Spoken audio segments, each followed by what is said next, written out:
The love of a narcissist is a complex and elusive concept. Can someone who always places themselves at the center, craves admiration, and lacks empathy truly know how to love? And if they can, what would that love look like? The question, how can you tell if a narcissist truly loves you, is a deeply troubling one, especially for those who are in a relationship with a narcissist. A narcissist does love you, that's true. But their love is far from what you feel, far from what you expect.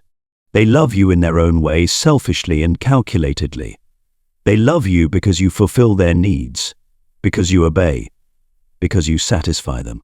In other words, they love you as long as you remain a source for their desires, as long as you comply and follow their will. Their love, in the end, is merely a reflection of themselves in you. Let us explore the signs and manifestations of a narcissist's love to better understand their conflicted inner world. They love your role in the relationship. They do not love the real you, with all your strengths, weaknesses, vulnerabilities, and hidden desires. They love your obedience, your submission, and your ability to meet their endless demands. To them, you are like an unpaid servant, a free ATM, always ready to satisfy their needs, both material and emotional. They revel in your compliance, in how perfectly you mirror their own perceived perfection. Meanwhile, your hopes for genuine love, for mutual sharing and understanding, are met with emptiness and hurt. When they say "I love you," it is merely an affirmation of their satisfaction with the role you play in their life. When everything goes smoothly, when success smiles upon them, when their ego is stroked and satisfied, they might reward you with a false semblance of love as a prize for your submission. Moreover, they are trapped in the cage of their own ego. They want to keep you around as a source for their selfish needs, yet simultaneously yearn to conquer new sources to feed their insatiable pride and distorted sense of self. This explains why, even though they don't truly love you, they still want to keep you by their side. Their worldview is confined within the limits of their self-centered ego, rendering them incapable of truly loving anyone other than themselves. Thus, they use the words "I love you" as a cheap tool in a manipulative game to keep you ensnared in their web, pulling you deeper into the emotional quicksand they've created. Every emotion, every thought of theirs revolves around their ego, like satellites orbiting a planet. They crave admiration, worship, and being the center of the universe. To them, you are nothing more than a decoration to enhance their image of perfection. When they say "I love you," what they are truly whispering is, "I love my magnificent self," and you just happen to be the lucky audience to witness it. They equate material gifts with love. A narcissist's way of expressing love is deeply distorted and skewed through money. They believe that lavish gifts and extravagant spending are undeniable proof of the love they have for you. "I give you so much money, how can you not feel my love?" This thought loops repeatedly in their mind, serving as the perfect justification for their way of showing affection. But in reality, money to them is not just a symbol of love, it is a tool of power used to control, manipulate, and bind others. When they give you money, it is not out of a desire for your happiness. They expect absolute loyalty, unconditional submission, and eternal gratitude in return. To them, you are not someone they cherish, but rather an invisible debtor, forever trapped in a cycle of obligations tied to their gifts and support. "I provide everything for you, and yet you dare to complain." This phrase, spoken in a tone of reproach and arrogance, is their way of asserting power and superiority. They constantly remind you that everything you have is thanks to their generosity. Their so-called generosity, wrapped in the guise of love, is nothing more than a facade to satisfy their need for control and dominance. They love the feeling of being the one who bestows. Your joy at receiving money or gifts from them not only pleases them but also reinforces their belief that they can keep you tethered to them through material support. In their eyes, saying "I love you" is enough to encapsulate everything. They see no need to prove their love through actions, care, or genuine sharing.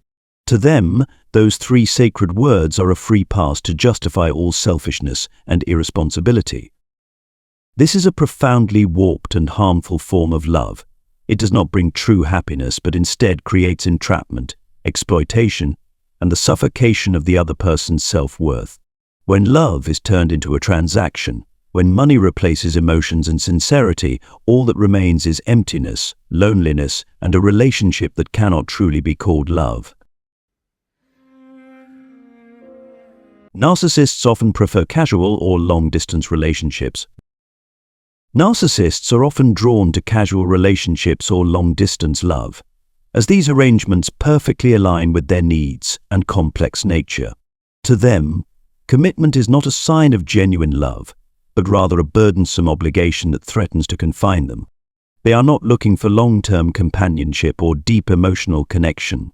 Instead, they seek a space wide enough to showcase their ego, bask in admiration, and avoid accountability for anyone else's feelings.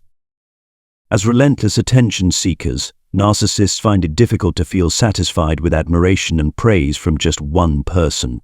In a traditional relationship, they quickly become bored when their partner ceases to inspire them or when deeper emotional intimacy and long-term commitment are expected. To a narcissist, love is not about sharing or building together. It is a stage for them to shine, to receive compliments and adulation. The more people participating in this circle of admiration, the more fulfilled they feel. Thus, casual or long-distance relationships become their ideal choice. Such relationships allow them to maintain the necessary distance, avoiding frequent demands for care, attention, or responsibility. In casual relationships, they can easily move from one partner to another, relishing the thrill of conquest and the continuous novelty. Unburdened by obligations, they can channel their energy entirely into fueling their inflated sense of self. Long-distance relationships, on the other hand, also cater to their preferences. The physical distance serves as a perfect excuse to avoid regular meetings, deep conversations, or addressing real-life challenges. Through texts, calls, or rare visits, they can carefully craft an idealized image of themselves without being exposed to the realities of day-to-day interactions. They can maintain an air of charm, mystery, and perfection in the eyes of their partner, all while steering clear of the conflicts and flaws that typically surface in closer relationships. These types of relationships not only satisfy their craving for attention, but also shield them from the discomfort of genuine emotional connection. They don't have to confront their insecurities or face the vulnerability that comes with opening up or building trust. Everything in these relationships is under their control. They can appear and disappear at will, entirely dictated by their needs and moods. However, such relationships lead to a cycle of loneliness for the narcissist and emotional harm for those entangled with them. While the narcissist's partner may long for deeper connection, they often receive only superficial engagement, indifference, and emotional neglect. To the narcissist, relationships are a game where they are always the winner, and their partner is merely a tool to affirm their self-worth. Ultimately, while these relationships may temporarily fulfill the narcissist's needs, they never bring true happiness. Their ego might be stroked, but the emptiness within their soul remains unfulfilled. When such relationships inevitably fall apart, narcissists often blame others, rather than reflecting on their own flaws. This creates a perpetual cycle where neither they nor their partners can find peace or genuine happiness. They will never change their nature. After all this, you may believe that if a narcissist truly loves someone, they will change. Love is often seen as a magical force capable of softening even the coldest hearts and transforming selfishness into kindness and compassion. You may hope that sincerity and patience will be the key to breaking down the walls a narcissist has built around themselves. However, the reality is often much harsher than such beautiful ideals. Scientific studies reveal that the narcissist's brain is not only shaped by distorted thinking but also exhibits structural differences. These differences are particularly evident in brain regions associated with empathy, the areas that enable people to understand and share the emotions of others. For narcissists, stepping into someone else's shoes or truly feeling another person's joy or pain is incredibly difficult. They tend to see the world solely through their own lens, prioritizing their emotions and needs above all else, often unaware of the harm they cause to those around them. In romantic relationships, these deficits are not merely barriers, they often manifest as selfishness, control, or even abuse. Narcissists fail to recognize the value of mutual sharing and building, instead turning love into a power dynamic where they dominate and their partner submits. No matter how patient or self-sacrificing their partner may be, they are often met with indifference or calculated behavior. No matter how intense and steadfast love may be, it cannot fill the deep void within a narcissist's soul.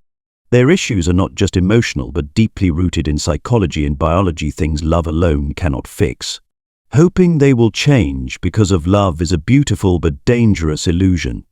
When such expectations are shattered, what remains is often pain and exhaustion. Therefore, instead of trying to change a narcissist with love, it is more important to understand that change, if it happens, must come from within them. Love can only be a supportive factor, not a magical cure to heal the fractures in their soul.